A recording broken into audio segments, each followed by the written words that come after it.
reading. I was, in fact, eating a mums. Which are, in fact, mums. Mums. So good. I will eat them too. So if I can't speak for a little bit, you guys know why. Anyways, this is a special episode talking about a special fucking author because we did an experiment. Yes, we did. Yes.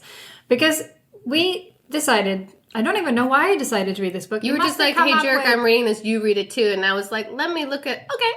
Yeah. Basically, I don't know. I must have found it. I would probably blame JF for this one because he keeps sending me book talks with book recommendations. And I'm sure this one was on there somewhere. Cool. But basically, we read this book by Lauren Rowe. But you can't really say blame him because this was an amazing book.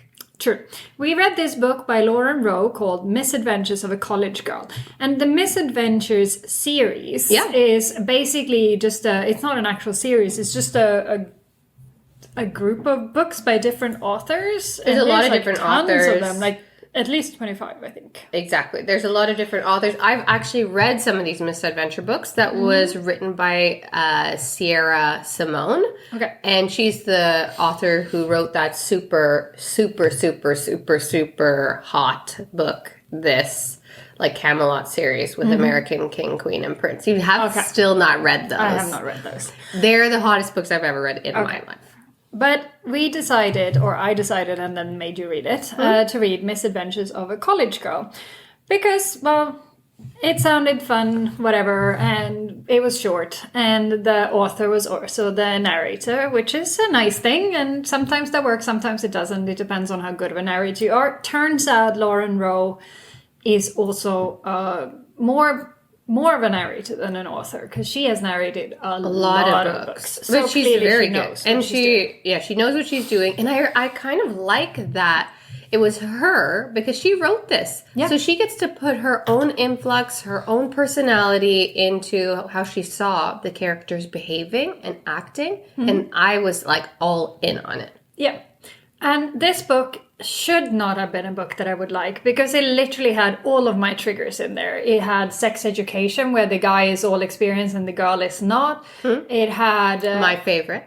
It had American football, which I still don't understand any of the rules. And he plays some part in this, which I still don't understand any of what he's doing.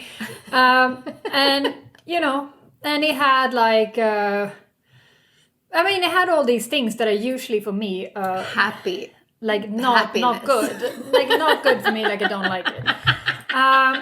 But I got on board with this book like immediately. I was squealing. I mean, it was funny. Don't do that. It was funny. There were so many times where I like giggled, laughed out loud, and my kids are like, "What's happening, Mom?" And I was like, "Oh, Mom's listening to a funny book," and they're like, "What part of it's funny?" And I was like.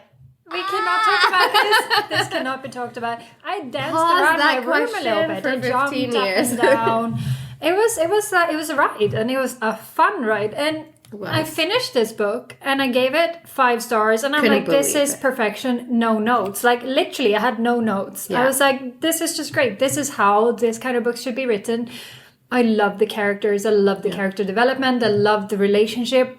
I loved all of it, even like because a lot of these romance books, they follow this formula of like they meet, they have a relationship, then something's going to break them apart, and then we know they're all going to get back together. And it's usually so dumb, the reason. It's like miscommunication or whatever. This, what kept them apart, was genuine and heartbreaking and they talked about it throughout. So it was something that they were like communicative about, not like one of them blindsided the other. No. I mean, they tried to a little bit, but then it was like, no, we're going to continue to work this out. And it was a mature decision. Yeah. And I related to it because when I met JF, we had a bit of a whirlwind romance for a few months. And then I moved back to Sweden and I left him. And we broke up because we were like, we don't want to do this long distance thing. And then we were clearly still in love because we found our way back to each other like 6 months later. So, but it was like, I very much related to the maturity of the decision and also why you make it. Like, yeah, you're so in love, but this is going to be so hard to try to do apart kind of thing. So why even bother in a way? Yeah. And then realizing that we're going to make this work because we don't want to be apart. And it has like a happy ending. I mean, 18-year wedding anniversary last week. Yeah. You guys made it work. The characters made it work. It was romantic and it was hot, and this sex education was good. It was good. It was extreme, actually. There was double penetration in there. There was a ton of things. And I was is this going to be something that happens in your first sexual experience? But I feel like this is a Lauren Rowe thing, because we kept on reading her books after this. And she likes anal play. She definitely likes anal play. Double penetration in the second book as well. No, she didn't. Yes, she did. When she has her bag of toys at the night shift, when she's up at his room, there's double penetration there too. Bag of toys, so it's the exact same thing. Yes. She has a vibrator, and she has a dildo with a vibrator, and he's having sex with her butt. Okay. It happens in that book as well, because I made a note of the fact that this is clearly something she's into, because it came up twice. Mm-hmm. But when in the second book, when there was another guy, there wasn't. No. But when they have toys and when there was with the dildo and a human male. So there's toys in both of those books for double penetration. Yes. But the first book, she's a virgin. Yep. and she's decided she's gonna just get rid of her pesky virginity. Like, she doesn't want to wait for true love or any shit like that. She just wants it gone so she can be like, done with this. She has a hilarious roommate that's like, okay, you look like the kind of person that's going to be like a wife.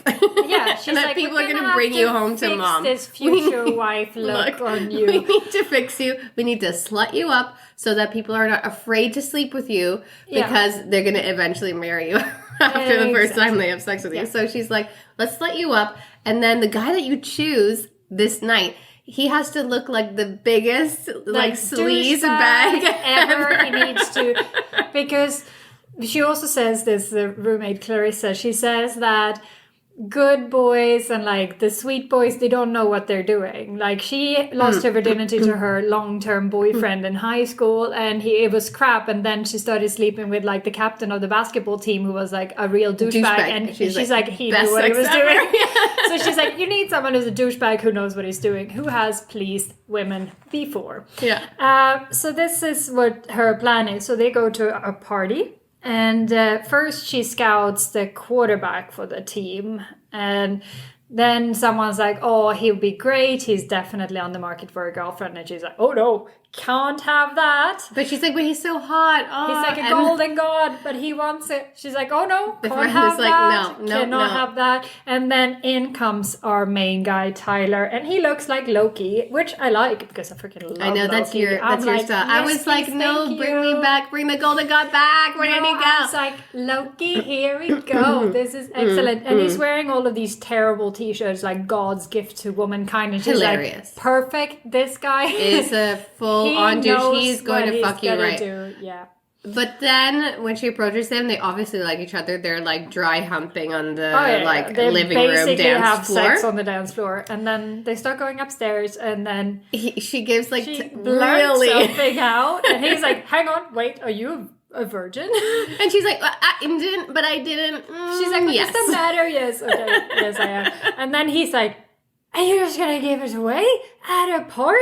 And he gets all outraged and tries to save her. I was woman, like, what is wrong with this nice guy? Just give the nice girl some dick. What is wrong with it? And I love her reaction to all of this, because she's like, your freaking chivalry and trying to save me from my own decisions is stupid. Like, stop it. I can make my own decisions. Like, you being chivalrous and all of this is also a way of controlling women. Like, stop it. Stop. Yeah. This is my decision too. And he's like, anyways. But he's like, but also I'm afraid you're going to become stage 5 clinger. And but they had a lot of communication, which is not your favorite thing. No, but it was funny. They had funny communication. They talked, and I loved their conversation. Like, they were hilarious. Yeah. And then they don't sleep together. They make out a little bit, and then they talk for quite a while, and they get along really well. And then off she goes. And then the day after, other people are flirting with her, and he's like, mine. No, but the day after, she's because she's all dolled up for this party. Like, she's straightened her hair, she's wearing like this revealing outfit, and like the day after, she's back to her curly hair, she's back in like no makeup, her regular clothes. And Clarissa, her roommate, has her eyes on this guy called Dimitri, who helps. He's like a tutor for the football team, which was the reason they were at the party in the first place. Right. And then she runs into Dimitri as she's trying to navigate her way around this school. She doesn't really know where she's going, and he helps her. And as he's standing around talking, Tyler comes like running up, going like, "Dude, I need her number. You need to speak to Clarissa. I need her roommate's number. You have to give it to me." And Dimitri's like, "Never fear." And then Tyler keeps interrupting. That was also hilarious that she's just standing there behind him and he hasn't even recognized her. No. Like, he doesn't see her, and he keeps like professing all of these, not feelings, but like he wants to sleep with her, and he wants, he's making it very obvious. And then Dimitri's like, "If you would just shut up, she's right behind you." And then they end up having a couple of classes together, and Tyler keeps pulling strings to make sure that they group work together. And I like the whole psychology thing where she does a project on the halo effect, and he so clearly has it, which is hilarious, and he doesn't even realize. Right. And they make a deal. They make a pact. Exactly. For 5 weeks, he's going to teach her all of the sex things so that she could go out into the world and be a sex little goddess. Because she's a little eager beaver. And she's an eager beaver. I love that he calls her eager beaver all the time. Hilarious. And then when he was going off at some point near the end, when he's taking a plane ride, he takes his jacket off and shows her, because his thing is wearing these t-shirts with catchphrases on them. And it was that said, "I love beaver." And she's like, "You cannot wear that shirt." And he's like, "But I do love your beaver." And she's like, "Oh my God. I love my little eager beaver." I know. But I love them. They had like such good banter and like honest to God, mature relationship. Yeah. And they make this pact that he's going to teach her. He even makes a freaking curriculum for the sex education here of the 5 weeks. And at first he's like, "I'm only going to be able to see you Monday, Tuesday, and Wednesday. The rest of the week I'm very busy." And then he immediately starts fitting her in everywhere else. He starts bringing her on the Sunday breakfast date with his friends. He keeps having a sleepover at his house on Saturday after games. And he keeps involving her more and more and more. And she's like, Is this really just, this sex education thing, or is this more? And she's stressing a bit about like the 5 weeks being over because she's falling for him and they're having such a nice time together. And then at the end, he's all like, "Well, of course I'm freaking in love with you. And of course we're going to be together. I know you love me. But we're perfect together." But he's also like, I am worried about starting something with you because we will not end up together, because he's destined to be drafted by the NHL, and he doesn't. No, not the NHL, NFL, whatever. Your hockey brain. By the NFL, and he doesn't know where in the country he's going to end up, and so on and so forth. So he's like, this is going to hurt. Like, I'm worried about this. I don't want to put labels on this because it's going to hurt in the end. But then they end up together, and then... Yeah, they decide to stay together regardless. Like, they know that there's an end, but they're choosing not to break it off just yet, which is also mature. Yeah. And then he gets drafted to Miami, which is all the way across, the country. And they stay in touch. She's a theater major, and she gets cast in the chorus for her favorite musical, Wicked. And so she goes on tour and takes a hiatus from school to go on tour to get that experience. Yeah. And I mean, they hang out as much as they can as soon as he has a break. And... like they just sort of recap at the end, like they were together for 3 months and everything was like fire, and then they had to leave, and it was the hardest thing. And so then they were together 1 month. Together, but every time they're in the same place, they reconnect and they're together, and then they talk. Like, she still sends him a message before every game, and they still like text, and they still do. And then... so without them saying out loud, they're still in a relationship. And it turns out that they're also still faithful to each other. Yeah. Because she feels physically sick the first time she kisses someone other than him. Yeah. And then before one of his games, once he asks her to call him because he needs to hear her voice. Yeah, and he's having a bad day. And then that day he got injured on the field. And she goes immediately to be with him. And she was trying to say, I'm going to give up my tour. I'm going to be with you during this process. I'm going to transfer to Miami to do theater stuff. Because he's like, I don't want to be without you. He's like, what he says to her, and I love this. He's like, when I got injured, all I could think about was that now I don't have football and I still don't have the girl that I love. Like, what do I have? Now I have nothing. And she's like, you have me. You have me. Yeah. You have me. Don't you know? Me, you have me. The whole time. Yeah. But I also appreciate it in that conversation where he says, thank you for trying to sacrifice everything to be here. But I'm injured. So I could follow you for the rest of your tour. Yeah. And then apply to New York if you want to apply somewhere. I'll pay for your schooling. Like, I pay for your tuition. Because it turns out he made $41 million on the contract. I had a little bit of cash. Teensy weens. Yeah. It's a little loaded now. So they end up together. Do you know, it continued to become a good story and mature too, because they get married within like normal timing, not super fast right away, anything like that. And then they have a son. And after 4 years, which is also normal timing, because I've told you about this, how there's like these books that I've read where they just pump kids out, like 6 kids, and their sex life is still fire. And it's like, no, it's not. No, it's not. No, let that girl's vagina fucking rest, please. Stop. And also, do you know how many babies are in the bed when they're little? Yeah, it's true. It's so true. Do they sleep in their own beds? My kids all sleep in their own beds, but still... I mean, it's not like we're waking up. Do they never come and join you? They don't come and join us right when they fall asleep. No, like, they'll wake up at 3 a.m, and let me tell you, I'm asleep at 3 a.m. We're not having all-night sex. No. That's not a thing anymore. Fair enough. So, yeah, it's fine if they wake up from their little dreams at 3 or 4 a.m. They don't care if... I mean, they don't know yet. No. At what point do they know? And then you have to start to put a lock on your door and be like... Stay in your room. Or, I don't know, ask people to knock. Which you have to learn the other way around too when you have teenagers in the house. Yeah. Always knock. Ugh. Yeah. I'm so glad we have no sons. Anyways, so this book was just perfect. They end up together, they have babies, they're married, they're happy, they're in love. Yeah. It is great. The story was great from start to end. I had no notes. It was fantastic. And I was like... Oh, these misadventure books, so amazing. So I decided to jump straight into a different misadventure book. But it was a different author. Yeah, went for a different author with a hockey one, which was a piece of fucking shit, and I hated every minute of it. Did you listen to the whole thing? Yeah, Misadventure of a Rookie by Tony Aleo, and I gave it 1 star. And my review is, this book was awful. Where... First off, the names of the characters. The woman was... yes, this is that book. Please tell us. Please tell. I need to remember. Bofisa. Bosifas? Bosifa? Bofisa or Bosifa? I wrote it to you because I wrote it as I was listening to it. And he was August Gus person. So the bus. Gus the bus person. And literally every time they said Gus person, and I'm like, this Gus person? Who's this Gus person? And then I was like, oh yeah, that's right, this is freaking name. Gus person.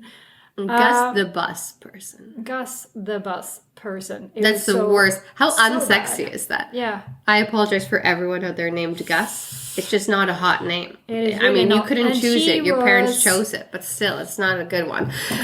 And we talk too much. I have to scroll too much to find I know we do talk too much because I was trying to find your TikTok for my neighbor the other day, and then I was like, wait a second. She's like, how much do you guys talk? And I was like, kind of. You are just gonna have to join TikTok so I can send them to you there. I know. Okay, Bosifa Jane St. James.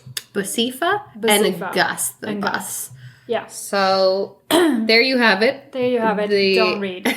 Don't recommend. And then I was like, well, maybe the misadventure books are only good if they're written by Lauren Rowe. And then I went, okay, she's written 2 other books in this series. Yes. So I was like, Misadventures on the Night Shift. It's got a rock star. It's got like all of these. I'm like, it sounds good. I like this author. She narrates this one too. I'm like, this could be great. You're even listening to it saying, I think you're going to like this, Jerrica. And I was like, all right. The first 10 minutes. It's true. Yeah. It's true. Mm-hmm. So I pop it in and I'm like, this is garbage. And I read a lot of garbage. And I love garbage. But I don't love garbage when it doesn't make any sense. I don't love garbage where the story is dumb. And I really don't like garbage when the main girl is dumb. No.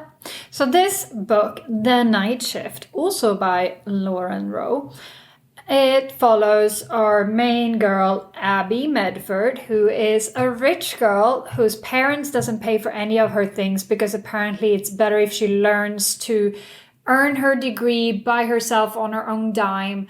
So she's in law school to work for her dad's humongous law firm. She doesn't even want to study law because she doesn't care for it. But she had to pay for her own law school. $250,000 in debt from law school. She's working the night shift at this somewhat swanky hotel in Denver. And to be able to pay off some of her tuition. She likes, to be able to live while she's in law school. Yeah. And this job, she likes it because it's a night shift, so she has a dead zone in the middle of the night where no one's in reception, so she can basically study at work while getting paid. So she's there, and on one of her regular nights at the night shift at the hotel, a rock star, her teen dream rock star, Lucas Ford, comes in with his babysitter handler, Kyle, and checks into Penthouse A.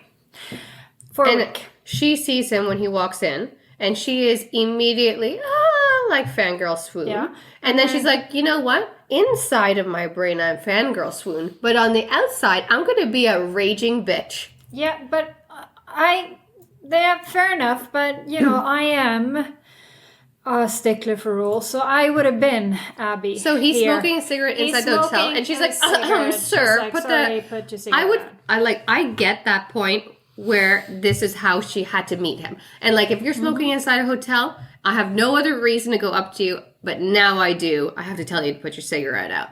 Perfect. Then it doesn't make her a fangirl. It makes her like an employee there. But she is this like a hardcore bitch to him. Yeah, well, I mean, he's being a bit of a jerk back to her, so she's like amping it up and like she's making him put the cigarette out. I don't think that would ever happen. And then, like, I don't see a scenario where he would ever like that a rock star who like had a shit night. Obviously, he's like drugged up, super drunk. Would ever take shit from like a nighttime staff. I mean, I think they would. I don't know. This part didn't bother me so much. What bothers me is when he calls down and asks her to come up to her penthouse because she was a bitch to him. Yeah. And she goes up and he basically says, like, let's fuck. Get your clothes off. And obviously, she's like, excuse me, I would not. Like, I don't. And then she tells him off and he's like, ooh, Abby the ass kicker. And apparently at this point he also films her. So that he may then jerk off to this video of her telling him off later. At him. And I'm like, what in the fucking world? Okay, great. And then... He has a sex tape. Mind you, we did not say this. This is already prefaced. He has a sex tape out. Yeah, she just has seen it. And so she really does want to have sex with him. And she says to him, to his face, I've seen your sex tape. And he's like, the edited or unedited version. Yeah, it's like... Well, Did you see the part where I come? I saw all of the parts. I can just imagine the last part. Like, we saw all of it. There's really nothing left to the imagination. Come is come, no matter what dick it comes out of. Yeah, pretty much. Yeah. And so then they're like, and immediately after she sees the sex tape, she goes into the bathroom and gets herself off too. Yeah. No, there's no hiding the fact that she wants to sleep with this guy. She is hinting at the fact that she's some kind of sexual deviant throughout all of this. Yeah, true, okay. On and on and on. She has a therapist, she has issues, all the bad things that she did in the past. Back into this pattern. Yeah. And she's a danger to people and so on and so forth, which is all bullshit. And then she tells him off. And then he tries to get her to come back, and she's like, no. And then... they have a fight, which was kind of a little bit funny because they had it through her friend. Yeah. So the friend had to keep word for word reiterating what the other one would say on the phone to each other. I hated this friend. She was like, why would he want to sleep with you? Like, what kind of friend is that? Look at me. You know, like, I was like, what the fuck? This is terrible. So bad. And so, but this is also, like, it just gets worse But and then it gets downhill from here. You know we are already all down. We're at the bottom of the hill. Now we're gonna keeps going. It's like rock bottom is not the bottom. Let's keep going. So she goes back up to his room and he says, "Let me show you the unedited version, and I want you to play with yourself so that I can watch you, and I'm gonna jerk off. Is that okay with you?" And she's like, "Oh yeah, please let me get on this bed so do you know can sit in the chair." The hashtag Me Too just like blinked in my like brain during this, because that's what the comedian, that famous comedian guy got canceled for, because he jerked off in front of his assistants and stuff like that. It was like he liked to be watched jerking off. Louis C.K. permission, and she is a very willing participant. So she's not being Me Too'd here, in all honesty, because she is fully on fucking board with all of this. But she's only on board because it's like this jackass celebrity who's like, you're not good enough to touch me yet, but you could watch me jerk off. The whole thing, like all of it. And then he makes a pact with her where he needs to write a new album, and he had like one super hit song, and the record label really needs him to write another album which is of the same caliber as this one hit song, which is like 5 years old or more than that at this point. And they really want him to write this, and he's like, in order to be able to feel this kind of heartbreak, I'm gonna need you to reenact this thing that happened to me when I was 17, where I fucked my best friend's girlfriend behind his back for a while, and then all of our hearts got broken. And that's where this Heartbroken song This is the Heartbroken song. And I want to reenact it. So you are going to sleep with my drummer and going to pretend to be his girlfriend, and you're going to pretend to be madly in love, and then I'm going to sleep with you behind his back, and then you're going to break our hearts.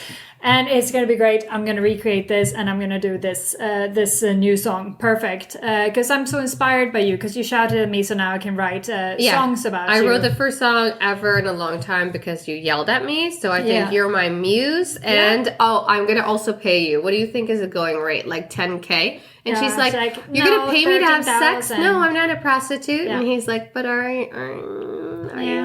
you sure you're not going to go? No. And then she takes like, $13,000 for it, and she gives it to a friend because her friend's mom had a car crash. The noblest thing that happened in the entire book. Anyways, so then this plan, she just agrees to this. She signs the NDA, and then she comes back the day after, and the drummer is there, and she's like immediately pretending. And he's like, "Are you sure you're cool with this?" In her ear, and she's like, yeah. But you could hear in her thoughts that she's like going to use this to trick the rock star to sleep with her. Yep. So she has a master plan here to get this rock star guy to not be able to keep his hands on her. And her master plan is, you guessed it, it's a threesome. So she believes in her sexual prowess so much that she thinks that if he only puts his dick anywhere near her, he's going to be like deeply in love with her. So this is her plan. So she pitches this to his drummer that, hey, let's use Lucas here as our human dildo, and you order him around and you get him off, and I will give you a fantastic blowjob while you do it. And this drummer's like, "Wow, she's so great at blowjobs, dude. Yeah, best blowjob ever. Yeah, this is fun." And so the drummer is calling him Dildo. "Hey, Dildo, come over here." And I was like, I can't listen to this book anymore. It was so bad. So bad. It was not sexy at all. No, cringe. My face is Lucas was like, "Oh yeah. This is fantastic. Let's go and fuck her." So then he does. And he doesn't come in her because this is his thing. He doesn't kiss women on the mouth because kissing is more intimate than sex. And he never comes in a woman because he doesn't care. He doesn't trust any woman to be able to keep up with her birth control. And he doesn't want to put babies in there. And then her thing, and it drove me insane, because there is such a thing as women raping men too. And the fact that she was trying to force him to come inside of her, and this was her whole thing. I'm going to make him mine by making him come in me. By being the only one. By basically holding him down and not letting him go. I'm like, this is kind of rapey. Like, it is not okay. He has explained to you that he's doing this not just for whatever, like, but for also making sure that he doesn't make anyone pregnant. Like, it is not for like selfish reasons or anything like that. Yeah.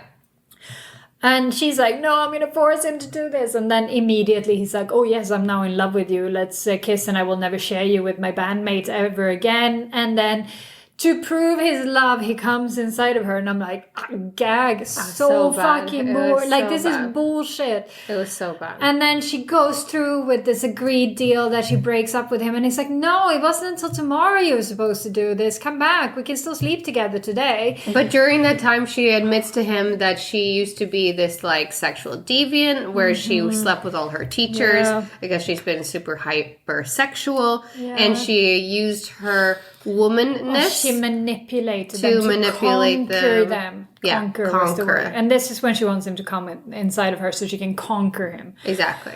And then he admits to her, I don't know, what was his thing? Anyway, secrets. So they like open up deeply to each other to the point of where, maybe you could think that she could think that this is real feelings.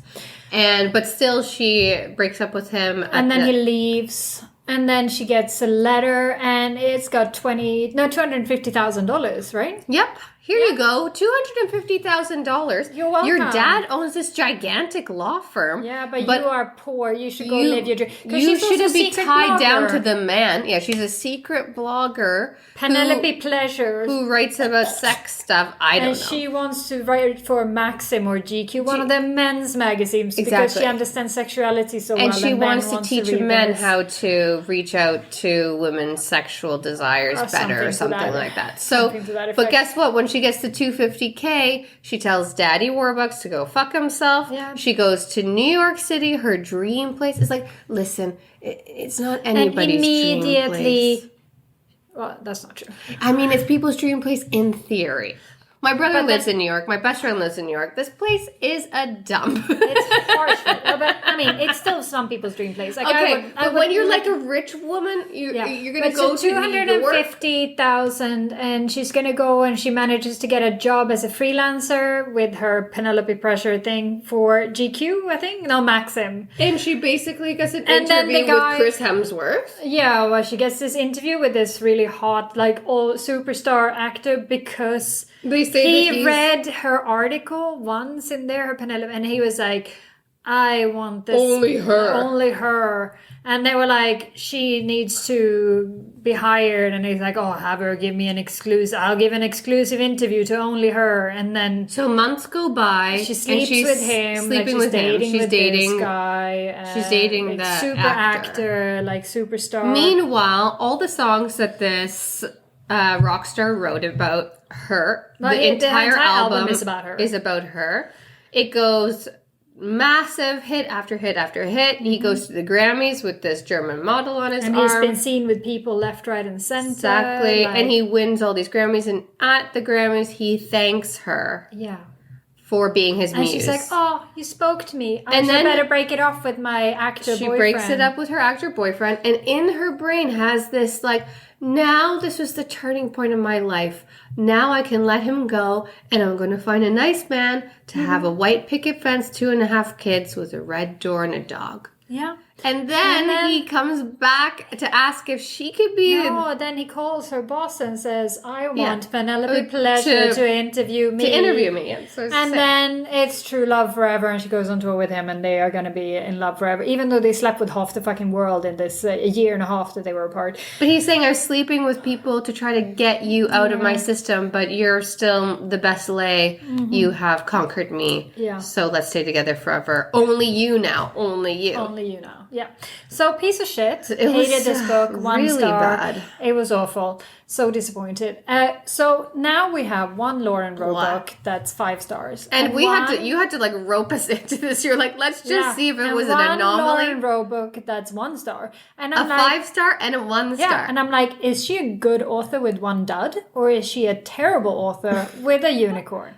And I'll tell you, spoiler alert, it's a fucking unicorn. Because we went on to read Misadventures on the Rebound, also by Lauren Rowe, which takes place in the same universe as our Night Shift book. Amazing. Because Kyle, the babysitter here to Lucas, a rock star, he is the best friend of our new main girl, Savannah Savvy Valentine. This name. Who is on her way to her... high school reunion, 5-year high school reunion, to show off her awesome boyfriend personal trainer Derek, who just told her he loved her at the top of a mountain only to fuck her on a blanket. This was the only time they had sex, I believe. She wants to go to their reunion because she wants to go to their reunion. The first guy that she ever slept with fucked her in a closet as like this 8 minutes in heaven situation and then ignored her. And Truth or Dare Hide and Seek was the game, I believe. Whatever, it doesn't matter. It was so bad. It was in a closet, and the guy was a douchebag, and was like, "Oh, we don't run the same circles. You can't actually be my girlfriend. I just fucked you as a pity fuck. Don't talk to me." Yeah. And then she was like, "This ruined my rest of my adult life, and now I don't trust people. I'll only sleep with people when they say they love me." Exactly. So Derek's like, thanks for the secrets. I love you. Let's have sex. And then she loses her job, so she decides to go for a hike, and she walks back up this mountain where Derek told her he loved her, and finds him fucking another woman on the same blanket. So she throws his clothes and his phone off the cliff and walks back down and decides to leave a little early for Vegas. Goes to a bar. Halfway there, approximately, she stops, gets a motel room, and heads over to a bar where our main guy, Aiden, walks in. His motorcycle broke down because he's a tough bad boy, and he had to push it there to the garage. He's on a mission, has a party to go to in Vegas, but immediately finds Savvy here. Savvy, not Savvy, sorry. Oh, I can't hear it again. Stop it. Stop. Savannah Savvy, but she is not Savvy. She's book smart, and he is street smart because he had dyslexia. And was bad in school, but after a little stint in prison where he found out that he has dyslexia and was cured of dyslexia also, which I'm like, cured of dyslexia? It's like when the letters no longer stopped being jumbled, I read everything I could get my hands on, and I'm like, what? I missed that part. No, I'm like, that's not how dyslexia works. Like, you can read train and like get, picture, like this is, my daughter has dyslexia, and this is what they teach her, that words become pictures instead. So once you know what a word looks like as a picture, you can understand it, and then you can read faster. And you need to do a lot of that to work up any kind of reading speed with dyslexia. But curing dyslexia is not actually something that's happened yet, because it's just... but in this book it has. You get tools on how to better deal with the dyslexia, but you cannot actually be cured. So he was cured of his dyslexia and now is a voracious reader, and he's very street smart, and he's been in prison, and his daddy's been in prison, and now his daddy has been captured and is held under gunpoint, literally a person with a gun to his head, which I'm guessing he's been standing there in this hotel room with just holding a gun to his head this whole weekend, because as he walks in, this is the scene he's walking in on, and there was no scrambling for this to happen beforehand, so I can only assume that this is the whole weekend they're messing with this is what's happening. So his dad's been taken by loan sharks or something to that effect, and has to pay $50,000. Can I just say Aiden something? Has to pay This is a very, very, very good, super speedy summary. Yeah. I'm really impressed by it. And the only part of this book that I even a tiny bit giggled at was when she was like, tell me about your dad. No, I can't. Is it loan sharks? I can't tell you. He owes money. No, I can't tell you. I don't want to get you involved. But it's loan sharks, right? Just tell me. And then he was like, it's loan sharks. It's loan sharks. Like, she figured that out. Immediately, savvy, not savvy.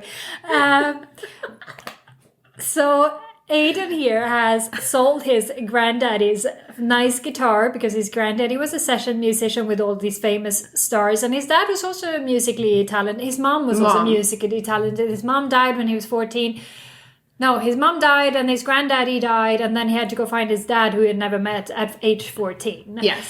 And the dad was immediately, like, this is great, you look like me, I love you. Come on in here, I love you, this is great. Which is a nice story. It is a nice story. The dad seemed really nice, honestly. So he sold the guitar to a museum with a buyback policy, so he has until Monday. I'm not sure which day we're on here. They keep saying the date, but I kept zoning out whenever they talked about dates and times. It was Saturday. It felt not time sensitive, in all honesty. This is probably Friday, though. But it was Monday, because the reunion is on the... Saturday. so this is probably Thursday then, because if they meet on Thursday, they spend the night at the motel, and then they go to Vegas, and then they hold the whole night thing overnight where they make the money. But which day is that? Because it's in the reunion on Saturday.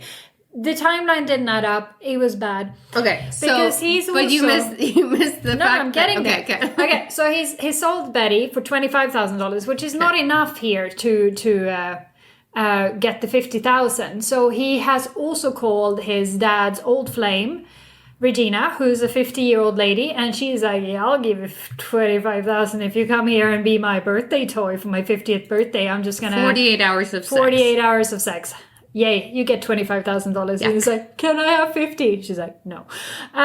Yuck. Yeah. And he doesn't want to. And then he meets Savvy. They hit it off immediately. They go eat tacos. It's great. And then they have sex.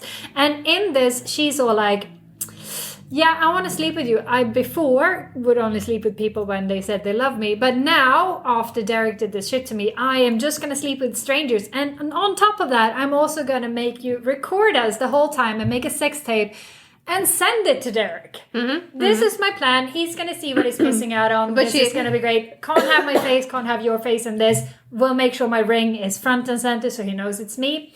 And this is going to be great. So they have lots and lots of sex while filming themselves. And she sends all of the videos to Derek. And then the morning after, she's like, let's watch our videos. They start watching and then they start having sex again. Then they make their way to Vegas. Before that, we find out that she works in cybersecurity and she's like a super duper hacker and really, really intelligent. And that she hasn't talked to her father in a very long time. Because he had a new family. Yes. Yeah.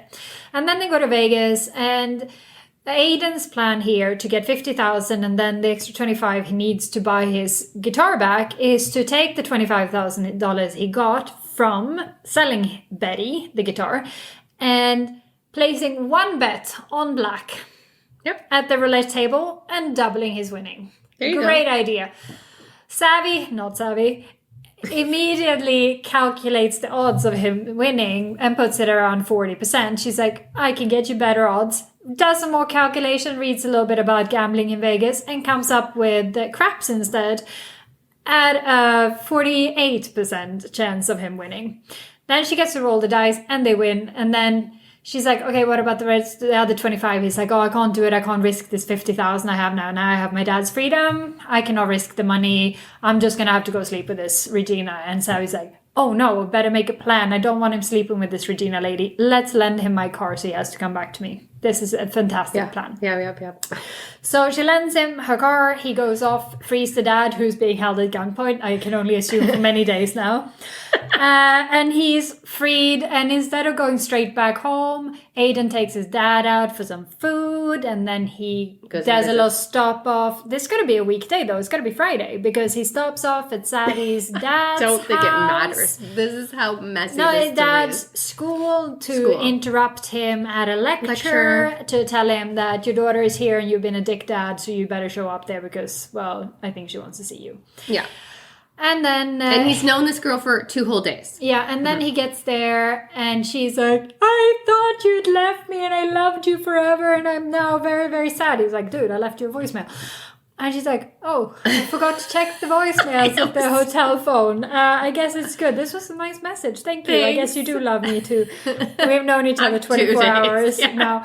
And also, I have a solution for you. I've in my past job did the security thing which had a backdoor into all of the casinos, so I can now do this algorithm to figure out which slot machine is going to pay out soon.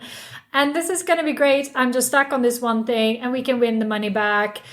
And then her dad comes and he helps her work out this little kink on... because he's even smarter than her. Because he's even smarter than her. And then he's like, oh again. Yes, I will help you tonight. And his dad is also going to help because his dad owes him, and then obviously. His dad comes and helps too. And so then, this is like father-daughter, father-son, Ocean's 11 style heist that goes on. Yeah. They make a ton of money. Yeah. They... about $75,000 approximately. In one night. In one night. And then they have some sex.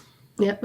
And then they go to the reunion. And then Derek shows up at the reunion. And like just starts beating... Shoves Savvy to the ground to beat up Aiden, because he believes that he How does he even know who he is? Roofied. Oh, he recognizes guitar tattoo. This was the whole thing. The piano keys and the guitar tattoo. The faces weren't even in the video. No, but the tattoo was there. So he beats him, and Savvy's like, this is not cool. You should not do that. I never loved you. Stop being a dick. And he's like, but I did love you. I only slept with other people, but I didn't love them. He's like, it's different. You. Sex is different, don't you know? And then the douchebag from high school is like, oh, have you been pining all over me for these last 5 years? You're so desperate and whatever about me sleeping with you. It's like, what? Yeah. Anyways, and then they go back to Los Angeles. They're now together, Aiden and Savvy forever. And because Kyle, remember Kyle, the best friend, he works for a record company. And it's Aiden her brother. No, it's her best friend. Oh, I thought it was her brother. No, it's her best friend forever. Okay. And then he works for a record company, and because Aiden is a musician at heart, and he wrote this lovely song called Savvy. It's the worst song I've ever heard in my life. And then Kyle gets to listen to this music. He's like, oh yeah, my boss would love this. He flies Aiden all the way to New York to see his boss. And now Aiden gets to open for Lucas Ford, bringing us back to the night shift. But continuity errors abound here. All over the place. Because they're on world tour before Lucas and Abby have even reconnected, but she's been on the tour for 3 months. It was all a mess timeline wise. Terrible, terrible, terrible. And then it ends with him singing this song, which we get to hear him reading it. Terrible, terrible lyrics, by the way. We get to hear him again when he proposes to her on stage in front of all of these people. And all I can think of, and this is just me, when I go to a gig, if the opening act sings too many songs and on top of that takes time to propose to their girlfriend on stage, I'd be like, annoyed. Boo! Get the fuck off stage! We want the artist we paid to come here and see. Just a thought. He proposes to her and everyone is like, who the fuck are you? No, we don't care. Yeah. But no, they cheer him on. They cheer him and then they were like, oh yeah, we do want to hear your song, Savvy. That's really, really terrible. Anyways. And it's a #1 hit. Yeah, we are running. Savvy, not Savvy. No, it's just called Savvy. We are, Savvy, not Savvy, and he's Aiden, that's all hers, or something to that effect. We are now running very long on this episode, so we're going to have to wrap this shit up by saying Misadventures of a College Girl is a fucking unicorn of Lauren Rose. Amazing Stay book. away from everything else she has written. Any other misadventure book. Peace out. See ya. See ya. Bye. We'd Rather Be Reading is an original podcast by Jerrica and Lia Sanfö. The music for The Penguins, written and performed by David Allred from the album The Transition, courtesy of Erased Tapes. Please check him out on Spotify and check us out on social media. We're on Facebook and Instagram at We'd Rather Be Reading and on Twitter at We'd Rather Read. You can also email us at we'dratherbereadingthepod@gmail.com. Thanks for listening.